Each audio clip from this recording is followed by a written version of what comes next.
क्षेत्र त होइन सर्वोच्चले नै त्यो कार्यक्रम गर्नु भन्ने छ। अब हजुरले रिपोर्ट बुझाइदिएछ किनभने अब आउँदाखेरि चाहिँ हामी यहाँ बस्दैनौँ कि हामी त्यहाँ बस्छौँ।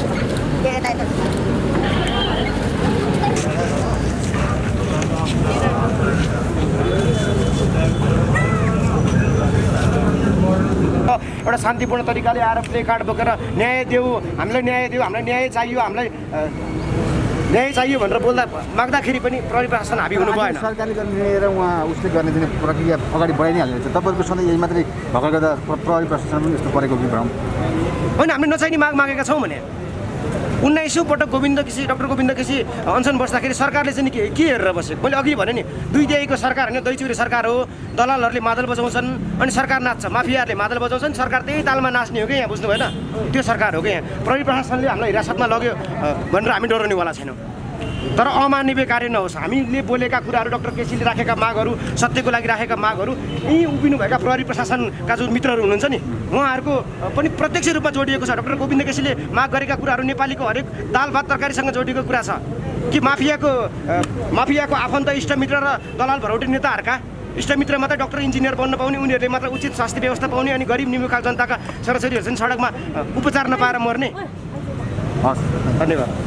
नपाउने अधिकार सिडिओलाई छैन, कुनै पनि छैन। डिकेसीको अनसनमा हामी सबै छौँ। डाक्टर गोविन्द केसीका लागि अब देशभरि आन्दोलन हुन्छ।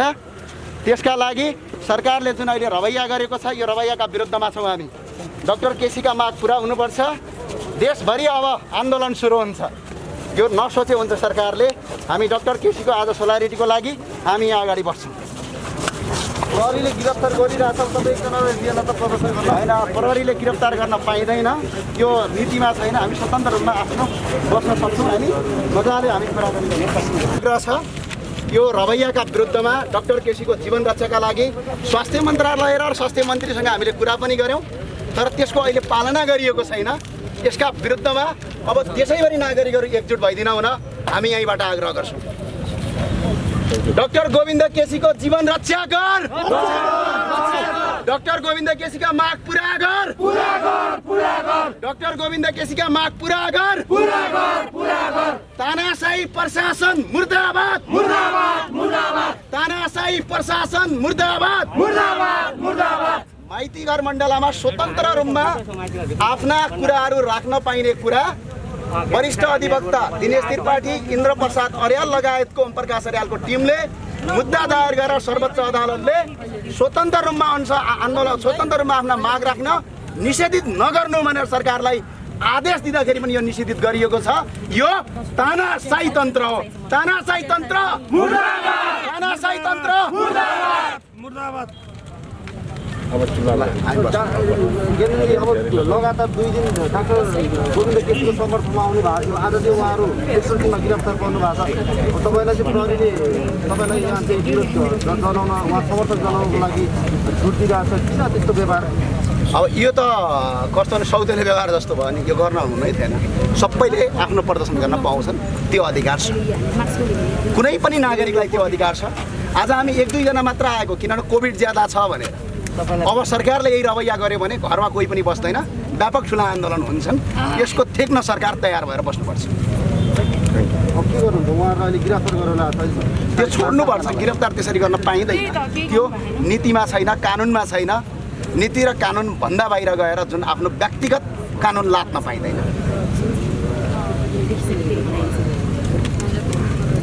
उहाँलाई सन्चो पनि छैन, धेरै क्वेसन नगरिदिनु होला है।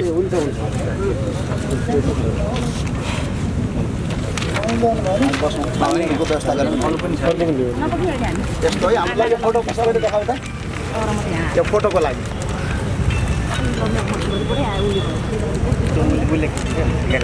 सबैले यो एउटा दुईटा दोस्रो पटकको यो अनसन पनि होइन, 19औं अनसन हो। त्यसै कारणले गर्दा राष्ट्रको हितमा चाहिँ जुन उहाँले एउटा मागहरू राखेर सरकारलाई अनसन बस्नु भएको छ, यसको प्रयोग गरेर चाहिँ यहाँ उहाँलाई अन्ना हजारी बनाउने र आफू अरविन्द केजरीवाल हुने चाहिँ यहाँ तपाईँको त्यो हिसाबले चाहिँ राजनीतिक दलहरू अगाडि बढेका हुन्छन् र सत्तामा पुगिसकेपछि त हजुरको मोजमस्ती गर्न पाइहाल्छन्। हजुरको हाम्रो यो ट्याक्स पेयरहरूको पैसा उडाउन पाइहाल्छन्, त्यसपछि उहाँले यो मुद्दाहरू त सम्बोधन गर्नुपर्ने आवश्यकता नै देख्नु हुँदैन जस्तो लाग्छ। भनेपछि राजनीतिक दलले गोविन्द केसीलाई प्रयोग गरिराखेका छन्।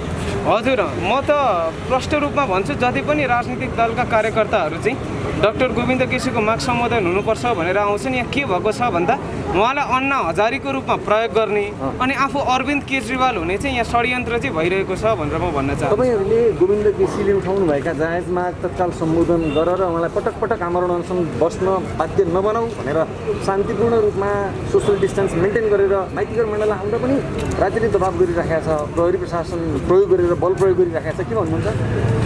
के भन्छु भन्दाखेरि यो चाहिँ विधिको शासन लागू गर, यो लोकतन्त्र होइन, यहाँ लुटतन्त्र देखिएको छ।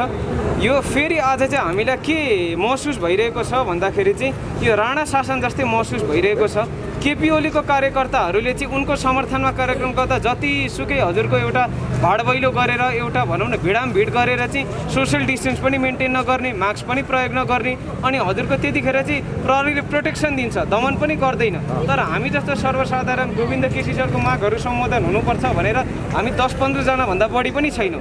त्यो पनि सोसियल डिस्टेन्स मेन्टेन गरेर सबै सुरक्षाको मापदण्डहरू अपनाउँदै पनि आज चाहिँ नेपाल प्रहरीले हामीमाथि बल प्रयोग गरेको अस्तिदेखि देखिराख्नु भएको छ। यो नेपाल प्रहरी होइन, नेकपा प्रहरी सिद्ध भएको छ।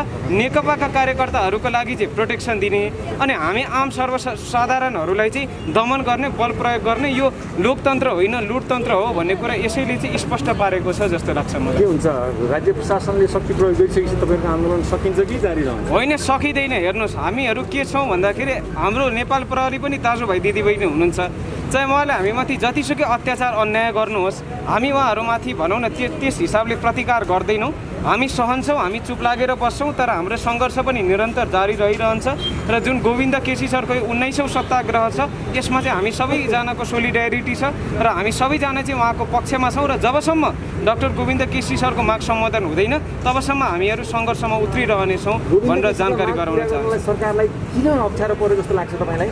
होइन, अस्ति हाम्रा सम्मानीय प्रधानमन्त्रीज्यू र सम्मानीय नेकपाका अध्यक्ष पुष्पकमल दाहालज्यू चाहिँ मार्सीको चामल कसको घरमा गएर खाइराख्नु भएको त्यो फोटो भाइरल भएको तपाईँले देख्नु नै भयो। यहाँ मैले प्रष्ट रूपमा हजुरलाई भनेको छु, सरकारले मेडिकल माफियाहरूको संरक्षण गरेको छ। यही ठुला बिजनेस अर्गनाइजेसन्सहरूको चन्दा, यही ठुला हजुरका यी मेडिकल इन्स्टिट्युसन्सहरूको चाहिँ चन्दा प्रयोग गरेर यी पार्टीहरूले चुनाव लड्छन्। अनि यसो भइसकेपछि जसले यिनीहरूले चुनावको बेलामा चन्दा दियो यिनीहरूको विरुद्धमा यिनीहरू आवाज पनि उठाउन सक्दैनन् र सशक्त ढङ्गले अगाडि पनि बढ्न सक्दैनन्। त्यसै कारणले गर्दा चाहिँ यदि गोविन्द केसी सरको चाहिँ मागहरू सम्बोधन हुने हो भने यो मेडिकल माफियाहरूको चाहिँ पत्ता साफ हुन्छ र यसले गर्दा चाहिँ यो अहिलेको जुन सरकार छ जुनमा प्रष्ट रूपमा भन्छु बिजनेसम्यानहरूको इसारामा चलेको छ, अन्तर्राष्ट्रिय शक्तिको इसारामा चलेको छ। यो अहिलेको सरकारलाई चाहिँ हजुरको तलमाथि हुने कारणले गर्दा अप्ठ्यारो पर्ने कारणले गर्दा चाहिँ सम्बोधन गरिराख्नु भएको छैन जस्तो लाग्छ मलाई। र जनताहरूले पनि यहाँबाट के बुझ्नुपर्छ भन्दाखेरि हामीले कस्ता मान्छेलाई चाहिँ भोट दिएर माथि पठाएका रहेछौँ त? के वास्तवमा उहाँहरू जनताको हितको लागि काम गरिराख्नु भएको छ कि आफ्नै हितको लागि काम गरिराख्नु भएको छ? हजुर, यस्तो छ के छ भन्दाखेरि म प्रष्ट रूपमा भन्छु, देशका युवाहरू चाहिँ एउटा फुडम्यान्डुमा होस् अथवा भुसडिलमा होस् एउटा सानो खाना चाहिँ हजुरको चुज गर्ने बेला पनि 15 मिनट 20 मिनट लगाइरहेका हुन्छन्। तर जब यो देश चाहिँ 5-5 वर्षसम्म कसैको हातमा हामीले दिनुपर्ने हुन्छ, हाम्रो जिन्दगी दिनुपर्ने हुन्छ, तब यो देशका युवाहरूलाई वास्ता हुँदैन। कस्ता युवाहरूलाई वास्ता हुन्छ? जसलाई चाहिँ पार्टीले रक्सी र मासु हजुरको एउटा दिएर चाहिँ चुनावमा लागि चाहिँ आफ्नो स्वार्थका लागि प्रयोग गरिरहेका हुन्छन्। त्यसै कारणले गर्दा हामी युवाहरूले के बुझ्न आवश्यक छ भन्दाखेरि हाम्रो यो भोट भनेको अधिकार हो र निर्वाचनको बेला हामीले चाहिँ एउटा यो रक्सी मासुको आधारमा होइन, यो टेम्पररी हो तर हामीले पाउने पेन पर्मानेन्ट हो। त्यसै कारणले गर्दा चाहिँ हामीले त्यो हिसाबले भोट गर्नुपर्छ। र मेन कुरा के छ भन्दा 2007 सालदेखि जति पनि आन्दोलनहरू भए, जति पनि क्रान्तिहरू भए, त्यहाँ शहीद हुने पनि हामी युवाहरू, त्यहाँ हजुरको हरेक किसिमको दुःख कष्ट सहने पनि हामी युवाहरू। तर अब हामी युवाहरू भनेको मेन स्ट्रिम पोलिटिक्समा आउनुपर्छ भन्ने कुरा पनि हामीले आवश्यक छ। जसरी हाम्रो नेपाली समाजमा चाहिँ पोलिटिक्स भन्ने बित्तिकै politics is a dirty game भन्ने खालको माइन्ड सेट बसालिएको छ, यो माइन्डसेटलाई चाहिँ हजुरको चिरेर हामी अगाडि आउन अत्यन्त आवश्यक छ। पोलिटिक्स भनेको हजुरको राजनीति जुन छ यो भनेको सबै नीतिहरूको मूल नीति हो। नीतिहरू जब हजुरको बन्छन् त्यो नीतिहरूलाई कार्यान्वयन गरेर सरकार सञ्चालन हुने हो, यो देश सञ्चालन हुने हो। त्यसको लागि सक्षम नेतृत्वहरू चाहिँ माथि पुग्नुपर्छ जस्तो लाग्छ र त्यसको लागि युथहरू चाहिँ एक्टिभ हुनुपर्छ। हामी मेन स्ट्रिम पोलिटिक्समा आउनुपर्छ भन्ने चाहिँ हिम्मत गर्नुपर्छ जस्तो लाग्छ मलाई। हामी यो बुझ्दा हुन्छ नेकपाको 2/3 बहुमत नजिकको सरकार माफियाको घेराबन्दीमा छ, तसर्थ ऊ माफिया विरुद्धको निर्णय गर्न चाहँदैन सक्दैन भनेर बुझ्दा हुन्छ। हजुरले एकदमै यही बुझ्नुभयो हुन्छ। मेडिकल माफिया जति पनि यहाँ ठुला ठुला बिजनेस अर्गनाइजेसनहरू छन् यिनीहरूलाई चाहिँ संरक्षण गर्ने भनेको यही सम्माननीय प्रधानमन्त्रीज्यू केपी शर्मा ओलीको सरकार हो। यो भनेको तथाकथित देशभक्त समाजवादी सरकार हो। हाम्रो एकजना पिएचडी स्कलरले भन्दै हिँड्नुहुन्छ नि देशभक्त समाजवादी सरकार भनेको यो लुटतन्त्र सर्वसत्तावादी अधिनायकवादी निरङ्कुश जहानीय शासन चलिरहेको छ। यो भनेको जनताको सरकार होइन, यो भनेको नेकपाको सरकार हो।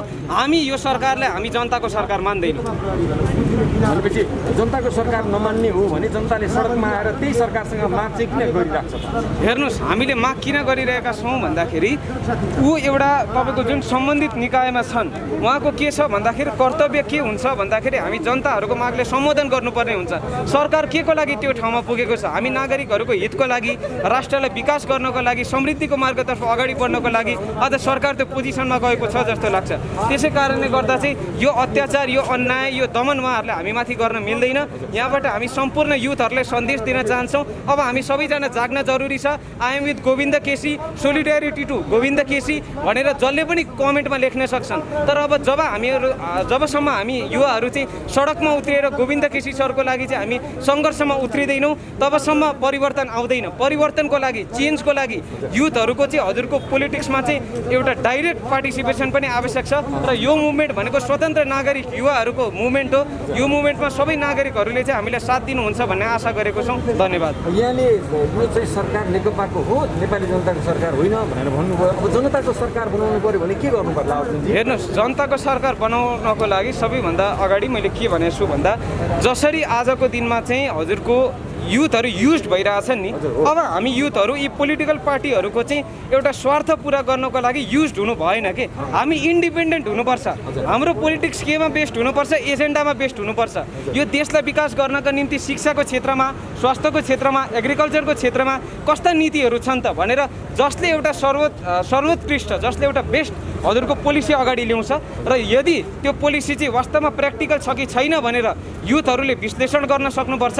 र अब रक्सी र मासुको आधारमा होइन, हामीले एजेन्डाको आधारमा, पोलिटिकल पार्टीहरूले ल्याउने नीतिको आधारमा चाहिँ अब युवाहरूले यदि भोट दिने हो भने र हाम्रा आमाबुवाहरूले पनि के बुझ्न जरुरी छ भन्दाखेरि हेर्नुहोस्, भत्ता बढाइदिन्छु भनेर सायद तपाईँले एमालेहरूले धेरै हाम्रो भनौँ न 60+ बुवा आमाहरूले भोट गर्नुभएको थियो। तर हामीले के बुझ्न जरुरी छ भन्दाखेरि यो भत्ता त हजुरले पाउनु होला, तर आज हजुरको छोराछोरीहरू, भतिज, नाति नातिनाहरू विदेशमा जानुहुन र त्यहाँ हजुरको त्यहाँ चाहिँ एकदमै दुःख कष्ट गर्नुहुन बाध्य हुनुभएको छ। र यदि हजुरले भत्तै नपाए पनि, इक्जाम्पलको लागि भत्ता एउटा सुविधा हो, पाउनुपर्छ, मैले विरोध चाहिँ गरेको होइन, तर भत्तै नहुँदा पनि यदि तपाईँका नाति नातिना, छोराछोरी, भतिजहरूले यहीँ एउटा राम्रो जागिर पाउनुभयो, 1-2 लाख आफ्नो क्षमताको अनुसार चाहिँ एउटा स्यालेरी पाउनुभयो, एउटा क्वालिटी लाइफ चाहिँ बाँच्न सक्नुभयो भने तपाईँले त्यो भत्ता चाहिन्छ कि आफ्नो छोराछोरीसँग चाहिँ दैनिकी रूपमा चाहिँ एउटा डेली बेसिसमा चाहिँ मजाले खुसी भएर कुराकानी गर्न सकौँ, खाना खान सकौँ सँगै, त्यो चाहिन्छ कि भत्ता चाहिन्छ? यो चाहिँ हाम्रो आमाबुवाहरूले पनि बुझ्न अत्यन्त आवश्यक छ जस्तो लाग्छ।